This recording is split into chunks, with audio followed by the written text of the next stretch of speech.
সংবাদ সম্মেলনে মালিক ভারতের বিরুদ্ধে পাকিস্তানের পানির হিস্যা নিয়ন্ত্রণ করার অভিযোগ আনেন। তিনি বলেন, প্রতিবেশী দেশের প্রধানমন্ত্রী একটি কল নিয়ন্ত্রণ করছেন। তিনি বলছেন, পাকিস্তানে এক ফোঁটা পানিও যেতে দেবেন না। মালিক জানান, পাকিস্তানের জনসংখ্যার প্রায় 40 থেকে 50% কৃষির উপর নির্ভরশীল।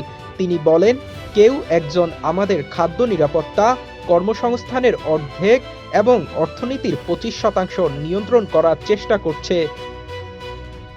তিনি হুঁশিয়ারি দিয়ে বলেন, আমরা শুধু ঘোষণাই দিইনি, প্রমাণও করেছি যে কেউ আমাদের পানির হিস্যায় হাত দিলে আমরা সেই হাত কেটে ফেলব। একই সংবাদ সম্মেলনে পাকিস্তানের তথ্যমন্ত্রী আতাউল্লাহ তারার বলেন, সিন্ধু পানি চুক্তি এখনও আইনগতভাবে বলবৎ এবং একতরফাভাবে এটি স্থগিত, বাতিল বা সংশোধন করা যায় না।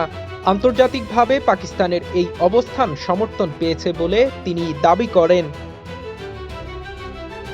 উল্লেখ্য, কয়েক সপ্তাহ আগে ভারতের কেন্দ্রীয় জলসম্পদ মন্ত্রী সি.আর. পাটিল জানিয়েছিলেন, আগামী 1.5 থেকে 2 বছরের মধ্যে ভারত তার সিন্ধু নদের পানির হিস্যা পুরোপুরি ব্যবহার করবে এবং ভারতের জন্য নির্ধারিত এক ফোঁটা পানিও পাকিস্তানে যেতে দেওয়া হবে না।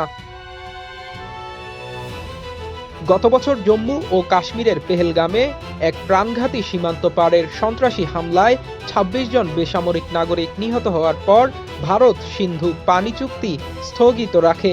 পাকিস্তান সীমান্ত পারের সন্ত্রাসবাদের অবকাঠামো ধ্বংসের প্রমাণযোগ্য পদক্ষেপ না নেওয়া পর্যন্ত এই চুক্তি স্থগিতই থাকবে বলে ভারত দৃঢ়ভাবে জানিয়ে দিয়েছে। উল্লেখ্য, 1960 সালে বিশ্বব্যাংকের মধ্যস্থতায় স্বাক্ষরিত এই চুক্তি দীর্ঘ 6 দশক ধরে ভারত ও পাকিস্তানের মধ্যে সিন্ধু নদী ও এর উপনদীগুলোর পানি বণ্টন নিয়ন্ত্রণ করে আসছে।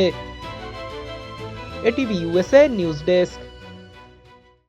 এটিভি ইউএসএ, বিশ্বজুড়ে বাঙালিয়ানা।